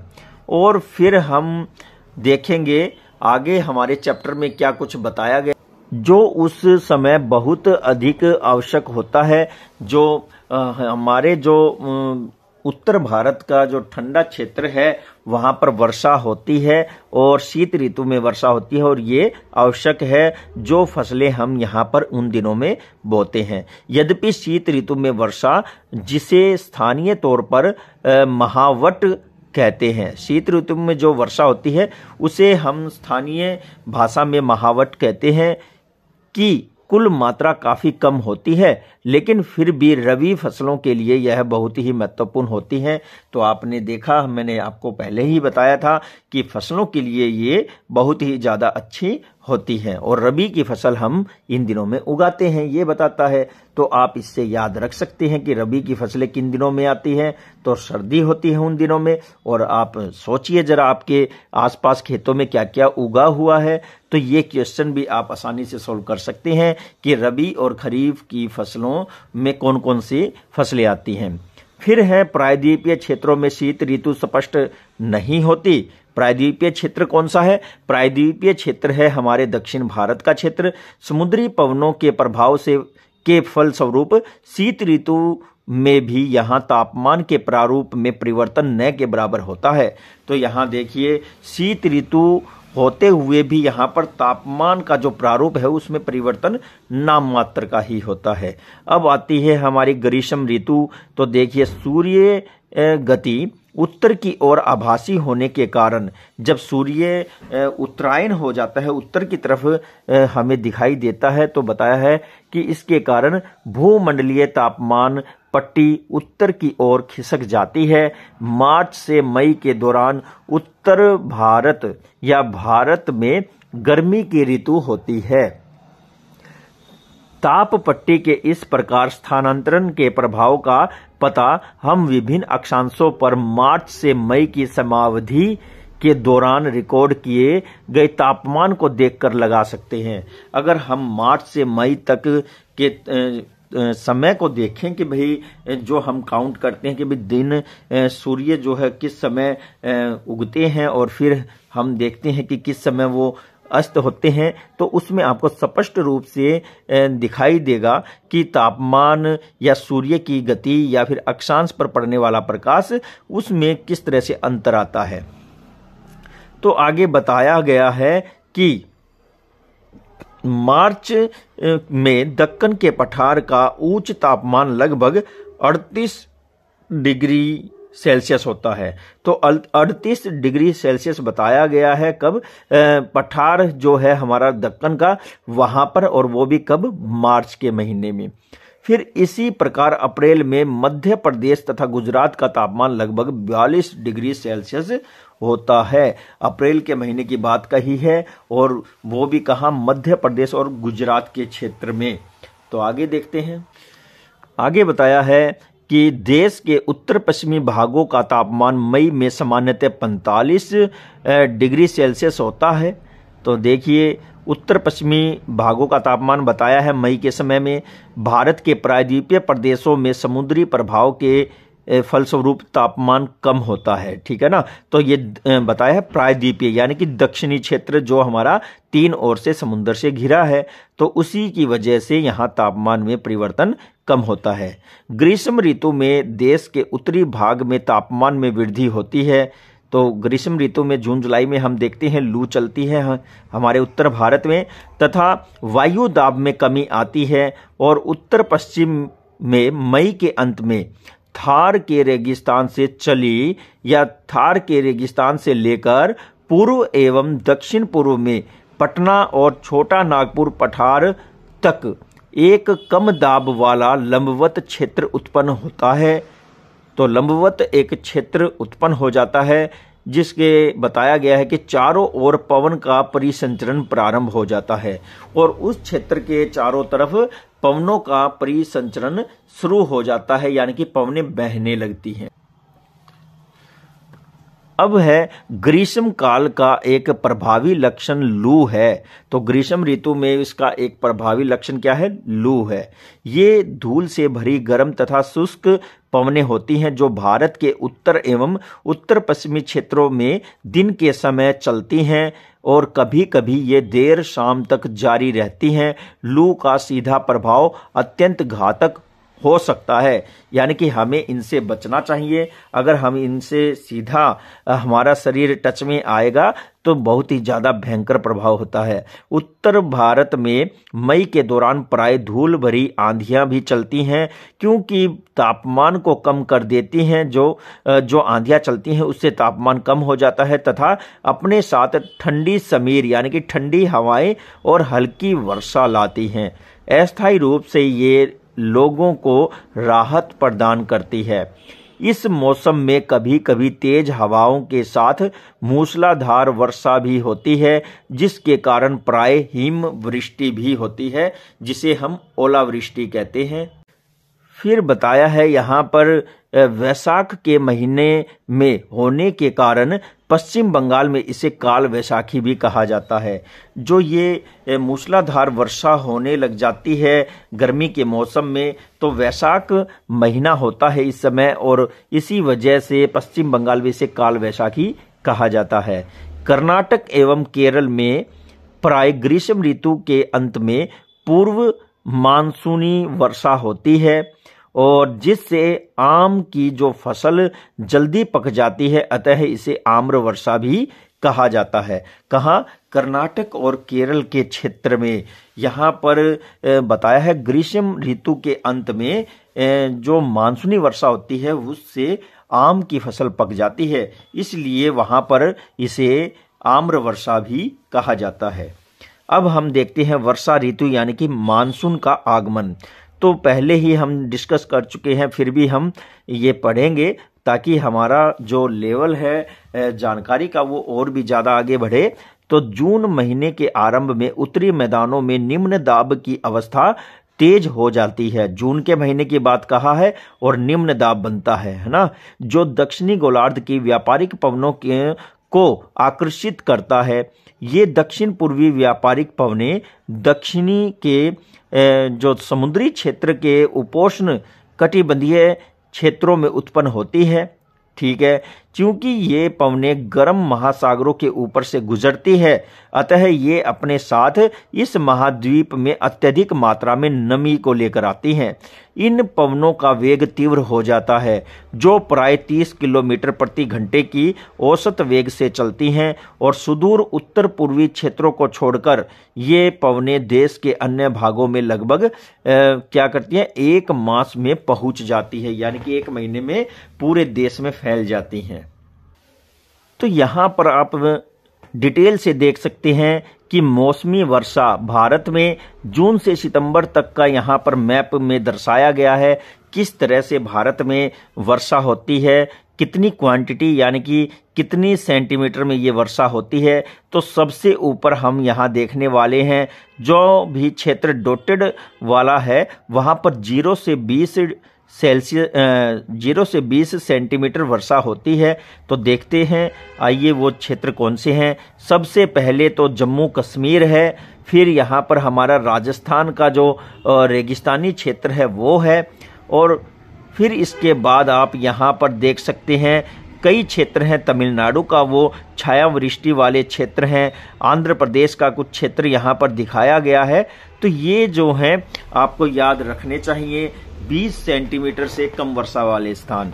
इसके बाद 20 से 40 सेंटीमीटर से बीच वर्षा वाले स्थान देखते हैं। तो यहाँ पर देखिए इस तरह आपको दर्शाया गया है।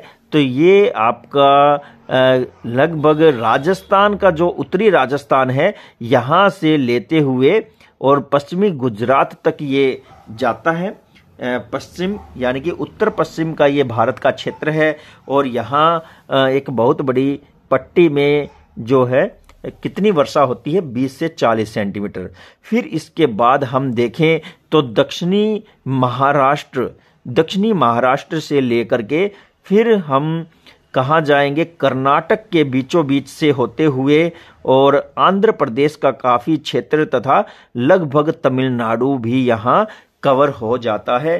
तो इस क्षेत्र में 20 से 40 जो सेंटीमीटर वर्षा है वो होती है। तो ये कम वर्षा वाले स्थान हैं। फिर इसके बाद क्या है, 40 से 60 सेंटीमीटर वर्षा वाले स्थान हैं। तो इसी तरह से बढ़ेंगे, यहाँ 20 सेंटीमीटर, यहाँ 20 से 40 और फिर इसी तरह यहाँ से लेकर के पंजाब से और दक्षिणी हरियाणा से होते हुए हम फिर गुजरात के हिस्से तक जाएंगे ऐसे एक पट्टी बनाते हुए। तो ये 40 से 60 सेंटीमीटर वर्षा वाला स्थान है। इसी तरह से ये जो हमने यहाँ पट्टी देखी थी, इसके साथ साथ फिर हम दक्षिणी महाराष्ट्र से होते हुए फिर आंध्र प्रदेश और तेलंगाना तक की जो है एक पट्टी बनाएंगे और यहाँ पर 40 से 60 सेंटीमीटर वर्षा होती है। तो माय डियर स्टूडेंट, फिर यहाँ पर आप देख सकते हैं जो जम्मू कश्मीर और हिमाचल का भी काफ़ी क्षेत्र बहुत ही कम वर्षा प्राप्त करता है, ये भी आपको पता होना चाहिए। अब अगर हम बात करें 60 से 100 सेंटीमीटर वर्षा वाला स्थान, तो ये कुछ मायने में सही है बहुत सी फसलों के लिए। तो फिर इसी तरह से हम यहाँ शुरू करेंगे, जो हमने 60 तक का देखा था उसी के साथ में ये क्षेत्र सारा लगता है और उत्तर प्रदेश का काफ़ी जो एरिया है, पश्चिमी दक्षिणी जो उत्तर प्रदेश है, ये बिहार तक ये पट्टी जाती है और मध्य प्रदेश के या फिर आप यूं कहें कि कर्क रेखा के ऊपर से होते हुए यह फिर एक कट लगाता है और फिर उड़ीसा की हद तक आने के बाद ये आप देख सकते हैं महाराष्ट्र, उत्तरी महाराष्ट्र जो है इसमें आ जाता है और पूर्वी राजस्थान भी इसमें काउंट किया जाता है। तो ये जो स्थान है आपका, ये 60 सेंटीमीटर से 100 सेंटीमीटर वर्षा वाला है। इसके बाद 100 से 200 सेंटीमीटर वर्षा वाला स्थान बताया है। तो आप देखेंगे ऊपरी जो आपका हिमाचल है और फिर उत्तराखंड का क्षेत्र है और ये आपका जो उत्तर मैदान का क्षेत्र है, उत्तरी क्षेत्र जो उत्तर भारत का कहेंगे यानी कि उत्तर प्रदेश का है और फिर उत्तरी बिहार है और फिर मध्य प्रदेश का एरिया है और काफ़ी मात्रा में फिर हमारा ये उड़ीसा, छत्तीसगढ़ और झारखंड का जो एरिया है, ये सारा ही 100 से 200 सेंटीमीटर वर्षा वाला स्थान है। इसके बाद फिर हम कोरोमंडल तट देखेंगे, जहां हमारे यहाँ मुंबई और सूरत वाला जो रीजन है वो भी 100 से 200 सेंटीमीटर वर्षा वाला स्थान है। इसके बाद 200 से 400 ये जो वर्षा वाला स्थान है वो हमें देखना है। 200 से 400 वर्षा वाला स्थान, वहां पर आपको बॉक्स दिखाई देंगे। तो देखिए सबसे पहले तो सिक्किम है, 200 से 400 सेंटीमीटर वर्षा होती है। अरुणाचल प्रदेश के पहाड़ के जो क्षेत्र हैं यहाँ पर 200 से 400 सेंटीमीटर वर्षा होती है और फिर इसी के साथ ही हमारा जो पश्चिमी घाट है यहाँ पर भी 200 सेंटीमीटर वर्षा होती है। फिर आते हैं हम 400 से अधिक वर्षा वाले स्थानों पर, तो वो कौन से हैं हमारे देश में। तो आइए देखते हैं, जो बिल्कुल गहरे डार्क कलर में दर्शाया गया है वो हैं आपके 400 से अधिक वर्षा वाले स्थान। तो 400 सेंटीमीटर से ज़्यादा यहाँ मेघालय में दर्शाया गया है और ये तो बहुत ही ज़्यादा वर्षा वाला स्थान है। तो देखिए 400 सेंटीमीटर से बहुत अधिक वर्षा होती है। यहाँ पर चेरापूंजी है और चेरापूंजी जो है पृथ्वी के सबसे ज्यादा वर्षा वाले स्थान में से एक है। फिर यहाँ हम देखें तो हमारा जो केरल से ऊपर का जो क्षेत्र है, जहां पर कर्नाटक के एक तटीय क्षेत्र में ये वर्षा दिखाई गई है, ये आपको याद होना चाहिए। और कुछ यहाँ पर खाड़ी का जो क्षेत्र है, यहाँ भी कहीं कहीं 400 सेंटीमीटर से ज्यादा वर्षा होती है। दक्षिणी पश्चिमी मानसून पवनें भारत में मौसम को पूरी तरह से परिवर्तित कर देती हैं। मानसून के आरंभ में पश्चिमी घाट के पवनमुखी भागों में लगभग 250 सेंटीमीटर से अधिक वर्षा होती है।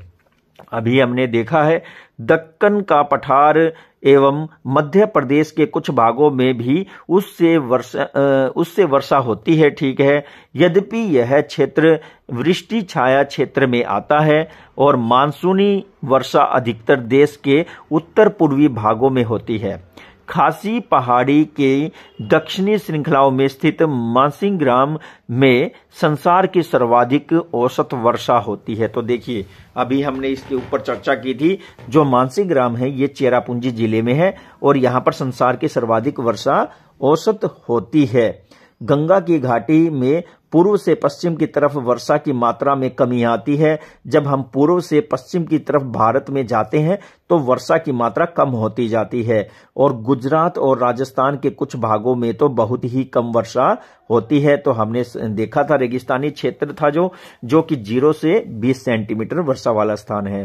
फिर है वर्षा में विराम। मानसून से संबंधित एक अन्य परिघटना है। वर्षा में एक बार विराम भी आता है। तो देखिए, जिसमें आर्द्र और शुष्क दोनों तरह के अंतराल होते हैं। अन्य शब्दों में मानसूनी वर्षा वर्ष में कुछ ही दिनों तक होती है। इनमें वर्षा रहित विराम भी होते हैं।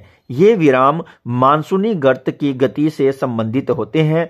विभिन्न कारणों से गर्त तथा इसका अक्ष उत्तर और दक्षिण की तरफ खिसक जाता है और जिससे वर्षा का स्थानिक वितरण सुनिश्चित होता है। जब मानसून के इस गर्त का अक्ष मैदान के ऊपर होता है तब मैदानी भागों में वर्षा अच्छी होती है। इसके विपरीत जब यह अक्ष हिमालय के समीप चला जाता है तब मैदानी भागों में लंबे समय तक शुष्क अवस्था रहती है। इस दौरान हिमालय की नदियों के पर्वतीय जलग्रहण क्षेत्रों में काफी वर्षा होती है, जिससे मैदानी क्षेत्रों में विनाशकारी बाढ़ें आती है तथा जान एवं माल का भारी नुकसान होता है। उष्णकटिबंधीय निम्न दाब की तीव्रता एवं इसकी आवृत्ति भी मानसूनी वर्षा की मात्रा और समय को निर्धारित करती हैं। तो देखिए, कई तरह की जो पोजीशन होती है मौसम की वो प्रभावित करती है मानसून की मात्रा को। और फिर उष्णकटिबंधीय निम्न दाब की तीव्रता और इसकी आवृत्ति कहा है। जो वापस ये मानसून फिर से शुरू हो जाता है तो ये भी जो है वर्षा की मात्रा को निर्धारित करते हैं। और यह क्षेत्र पश्चिम बंगाल से नीचे बंगाल की खाड़ी के ऊपर बनता है तथा प्रमुख स्थलीय भाग को यह पार कर जाता है और यह गर्त निम्न दाब के मानसूनी गर्त के अक्ष के अनुसार होता है, जिसे मानसून की अनिश्चितता के लिए जाना जाता है।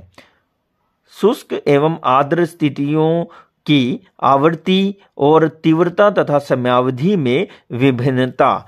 तो आप समझ गए होंगे कि भाई शुष्क और आर्द्र जो वायु है वहाँ हमारे उत्तर भारत में, तो उसमें वो शुष्क है या फिर उसमें नमी है यानी कि आर्द्र है वो। और फिर उसके बाद तीव्रता जो पवनें चलती हैं उनकी गति भी देखी जाती है और उनमें समावधि भी देखी जाती है कि भाई वो किस समय पहुंचती हैं, है ना, जल्दी आती हैं, टाइम पर आती हैं या लेट आती हैं।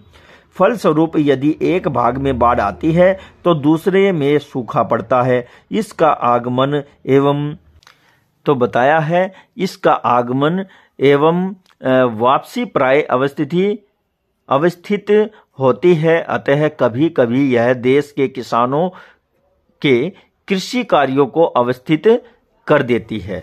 तो अव्यवस्थित कर देती है, अवस्थित नहीं अव्यवस्थित कर देती है, उनको परेशान कर देती है। आगे बताया मानसून की वापसी या परिवर्तनीय मौसम। तो अब मानसून तो आता है, वर्षा लाता है, लेकिन जब मानसून वापस जाता है, जहां से आया है वहीं वापस जाता है, तो इसे लौटता मानसून कहते हैं, या मानसून की वापसी कहते हैं, या परिवर्तनीय मौसम भी कहते हैं। तो देखिए, अक्टूबर नवंबर में दक्षिण की तरफ सूर्य की आभासी गति के कारण मानसूनी गर्त और या निम्न दाब क्षेत्र उत्तरी मैदानों के ऊपर स्थिर हो जाता है। इसका स्थान धीरे धीरे उच्च दाब प्रणाली ले लेती है। इस अवस्था में दक्षिणी पश्चिमी मानसून स्थिर हो जाता है और धीरे धीरे ये पीछे की तरफ हटने लगता है। अक्टूबर की शुरुआत में मानसूनी पवनें उत्तरी मैदान से पीछे हटने लगती हैं। अक्टूबर से नवंबर तक का समय जो है वर्षा ऋतु से शीत ऋतु में परिवर्तन का काल होता है, और फिर मानसून की वापसी से मानसून की वापसी से आसमान साफ तथा तापमान बढ़ जाता है। इस दौरान दिन का तापमान उच्च और जबकि रातें ठंडी तथा सुहावनी होती हैं। स्थल अभी भी आर्द्र होता है। उच्च तापमान एवं अधिक आर्द्रता के कारण दिन के समय मौसम प्राय असह्य हो जाता है, और इस मौसम को सामान्यतः कवार की उमस के नाम से जाना जाता है। कवार की उमस कब? सर्द मौसम में जब अधिक आर्द्रता हो जाती है और दिन के समय मौसम प्राय जो है असह्य हो जाता है, तो इसे कवार की उमस कहते हैं। अक्टूबर के उत्तरार्ध में, यानी कि अक्टूबर के अंतिम दिनों में, खासकर उत्तरी भारत में तापमान में तेजी से गिरावट आती है। यहाँ पर वार्षिक वर्षा का जो है मैप में दर्शाया गया है। उसी तरह से हम देखेंगे कि भाई वार्षिक वर्षा में 0 से 20 सेंटीमीटर वर्षा, और फिर 20 से 40 और 40 से 60, 60 से 100, 100 से 200, 200 से 300, 300 से 400 और फिर 400 से अधिक। तो देखिए, यहाँ पर आप देख सकते हैं वही पैरामीटर रहेगा। यहाँ सबसे कम है, यहाँ सबसे कम है। फिर आप देखिए आगे बताया गया है आप लोगों के लिए, यहाँ सबसे कम है क्योंकि पर्वत विमुख हो जाती हैं। और फिर यहाँ 20 से 40 सेंटीमीटर वाला स्थान ये दर्शाया गया है, और इससे आगे हम देखते हैं 40 से 60 सेंटीमीटर वर्षा वाले स्थान हैं। तो 40 से 60 सेंटीमीटर वाले वर्षा वाले जो स्थान हैं वो भी दर्शाए गए हैं, और 60 से 100 सेंटीमीटर वर्षा वाले स्थान आप देख सकते हैं, ये आपके मध्य भारत में और दिल्ली, हरियाणा और पंजाब क्षेत्र से होते हुए ये दक्षिण तक जाते हैं। फिर 100 से 200 सेंटीमीटर वर्षा वाला स्थान वो आप यहाँ मैप में देख सकते हैं। यहाँ पर मध्य प्रदेश, उड़ीसा, छत्तीसगढ़, झारखंड और आपका फिर उत्तर प्रदेश तथा बिहार, ये सारा क्षेत्र आपका 100 से 200 सेंटीमीटर वर्षा वाला स्थान है। फिर 200 से 300 सेंटीमीटर वर्षा वाला स्थान यहाँ पर आप देख सकते हैं, जो असम का जो क्षेत्र है मेघालय से ऊपर, और फिर हमारा जो पश्चिमी घाट है यहाँ भी आपको देखने को मिलेगा। यहाँ 200 से 300 सेंटीमीटर वर्षा वाला स्थान है। फिर 300 से 400 वर्षा वाला स्थान है वो भी दर्शाया गया है, और ये आप जो आपका पश्चिमी घाट है यहाँ और सिक्किम और भूटान के नीचे वाला जो एरिया है ये आपका 300 से 400 सेंटीमीटर वर्षा वाला स्थान है। और जो डार्क काले कलर में आप देख रहे हैं मेघालय, जो कि संसार की सबसे ज़्यादा वर्षा होती है, 400 से अधिक वर्षा वाला स्थान है। और फिर अरुणाचल प्रदेश का भी बहुत बड़ा हिस्सा है जहां 400 सेंटीमीटर से भी अधिक वर्षा होती है। इसी के साथ ही हमारे पश्चिमी घाट के भी बहुत से क्षेत्रों में तथा केरल के भी बहुत बड़े हिस्से में जो है 400 सेंटीमीटर से अधिक वर्षा होती है। अब यहाँ देखिए, क्या आपको पता है, यहाँ देखिए मानसी ग्राम विश्व में सर्वाधिक वर्षा वाला क्षेत्र है, जो स्लेटेमाइट एवं स्लेटेटाइट गुफाओं के लिए प्रसिद्ध है।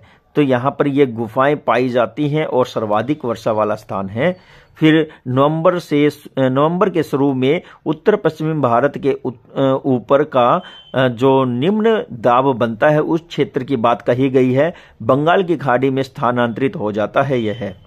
यह चक्रवाती स्थानांतर निम्न दाब से संबंधित होता है जो अंडमान सागर के ऊपर उत्पन्न होता है। सामान्यतः भारत के पूर्वी तट को पार करते समय ये चक्रवात व्यापक एवं भारी वर्षा करते हैं और उष्णकटिबंधीय चक्रवात काफी विनाशकारी प्रवृत्ति के होते हैं। उष्णकटिबंधीय चक्रवात आते हैं और बहुत ही ज्यादा विनाश करते हैं ये तटीय क्षेत्रों में। अब कृष्णा, गोदावरी तथा कावेरी नदियों के डेल्टाओं के विषय में बात करते हैं तो सघन आबादी वाले प्रदेशों में ये चक्रवात अक्सर आते रहते हैं जिससे बड़े पैमाने पर जान एवं माल की क्षति होती है। कभी कभी ये चक्रवात पश्चिम बंगाल, उड़ीसा, बांग्लादेश के तटीय प्रदेशों में भी पहुंच जाते हैं और कोरोमंडल के तट पर ज्यादातर वर्षा इन्हीं चक्रवातों और अवदाबों के परिणाम स्वरूप होती है। कोरोमंडल की बात कही है। अब हम बात करते हैं वर्षा का वितरण। ये हमने बहुत बार देखा है। तो देखिए, भारत में पश्चिमी तट एवं उत्तर पूर्वी क्षेत्र में लगभग 400 सेंटीमीटर वार्षिक वर्षा होती है, किंतु पश्चिमी राजस्थान, हरियाणा और इससे सटे हुए पंजाब, गुजरात के कुछ भागों में 60 सेंटीमीटर से भी कम वर्षा होती है। इसी तरह दक्षिणी पठार के आंतरिक भागों में सह्याद्री के पूर्वी क्षेत्रों में भी वर्षा की मात्रा सामान्य रूप से कम होती है। इन क्षेत्रों में वर्षा कम होने के कारण क्या है? जम्मू कश्मीर के लेह में भी वर्षा काफ़ी कम होती है। देश के अन्य हिस्सों में वर्षा की मात्रा मध्यम रहती है। इसी प्रकार हिमपात हिमालयी क्षेत्रों तक ही सीमित होता है। ऐसा क्यों है? और फिर मानसून की प्रकृति के कारण ही प्राय वर्ष दर वर्ष होने वाली वार्षिक वर्षा की जो मात्रा है उसमें विभिन्नता होती है। वर्षा की विषमता निम्न वर्षा वाले क्षेत्रों जैसे गुजरात, राजस्थान के कुछ भागों और पश्चिमी घाट के वृष्टि छाया क्षेत्रों में अधिक पाई जाती है। अतः अधिक वर्षा वाले क्षेत्रों में जहां बाढ़ें आती हैं तो वहीं निम्न वर्षा वाले क्षेत्रों में प्राय सूखे पड़ते हैं। यह संभावना बनी रहती है।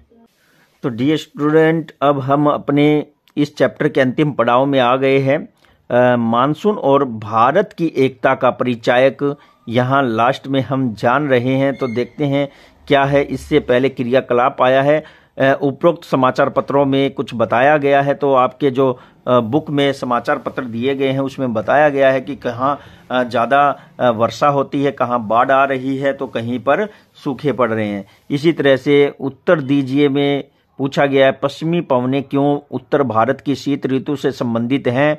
दिल्ली, अमृतसर, श्रीनगर और शिमला जो क्षेत्र है विशेष तौर से इनमें। फिर बताया दूसरी तरफ चेन्नई और मुंबई की वर्षा की तुलना कीजिए और उनके जो अंतर होते हैं वो भी आपको बताने हैं। अब यहाँ देखते हैं मानसून यानी कि भारत की एकता का परिचायक। हम पहले ही पढ़ चुके हैं कि हिमालय भारतीय उपमहाद्वीप की अत्यंत ठंडी पवनों से रक्षा करता है। इसके कारण ही अपेक्षाकृत उच्च अक्षांशों पर स्थित होने के बावजूद उत्तरी भारत में लगातार ऊंचे तापमान की स्थिति बनी रहती है। इसी प्रकार प्रायद्वीपीय पठार के क्षेत्रों में तीन ओर से समुद्रों के प्रभाव के कारण न तो अधिक गर्मी पड़ती है और न ही अधिक सर्दी।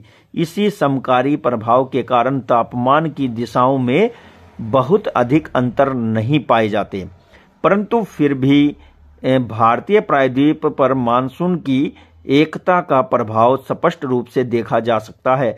पवन की दिशाओं में ऋतुओं के अनुसार होने वाला परिवर्तन तथा उनसे संबंधित ऋतुओं की विभिन्न दशाएं ऋतु चक्रों को एक लय प्रदान करती है।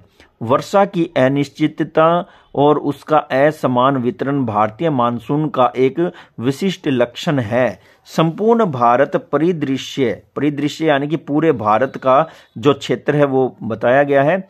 इसके वनस्पति तथा जीव और इसका मानव जीवन, कृषि चक्र तथा उनके त्योहार पर्व सभी इसी मानसूनी लय के चारों तरफ घूम रहे हैं। उत्तर से दक्षिण तथा पूर्व से पश्चिम संपूर्ण भारतवासी प्रति वर्ष बड़ी बेसब्री से मानसून के आने की प्रतीक्षा करते हैं। इन्हीं मानसूनी पवनों से हमें कृषि की प्रक्रिया के लिए जल प्राप्त होता है। इन या संपूर्ण भारत को यही मानसूनी पवनें एक सूत्र में बांधती है, जो नदी घाटियों या इस जल का संवहन करती है। उन्हें भी एक नदी घाटी इकाई का ही नाम दिया जाता है। तो ये आपका चैप्टर हमने आज कंप्लीट किया है। बहुत ही बढ़िया ये चैप्टर रहा है। ये भारतीय जलवायु से संबंधित है तथा किस तरह से भारतीय जलवायु प्रभावित होती है, कौन कौन से घटक इस पर अपना प्रभाव डालते हैं।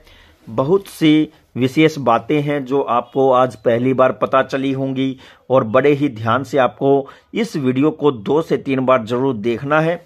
और अच्छे से अगर आपको 9th और 10th की बुक्स हैं वो अच्छे से समझ में आती हैं तो 11th और 12th तो आपकी ऑटोमेटिक ही इजी रहने वाली है। बहुत ही बढ़िया चैप्टर रहा है ये। हमारे वर्षा के विषय में है, हमारे देश में जो पवनों की गति है, किस ओर से कौन सी पवन कहाँ बहती हैं, कहाँ किस पवन को स्थानीय नाम से जाना जाता है, हमने ये सब जाना है। कितनी गति होती है, वर्षा किस क्षेत्र में कितनी मात्रा में होती है, सब कुछ हमने डिटेल से जाना है। तो डियर स्टूडेंट, इसी के साथ ही मैं आपसे आज्ञा चाहता हूँ। नमस्कार, जय हिंद। और जल्द से जल्द इस चैनल को सब्सक्राइब करें। वीडियो अगर अच्छी लगी है तो लाइक कमेंट शेयर करें।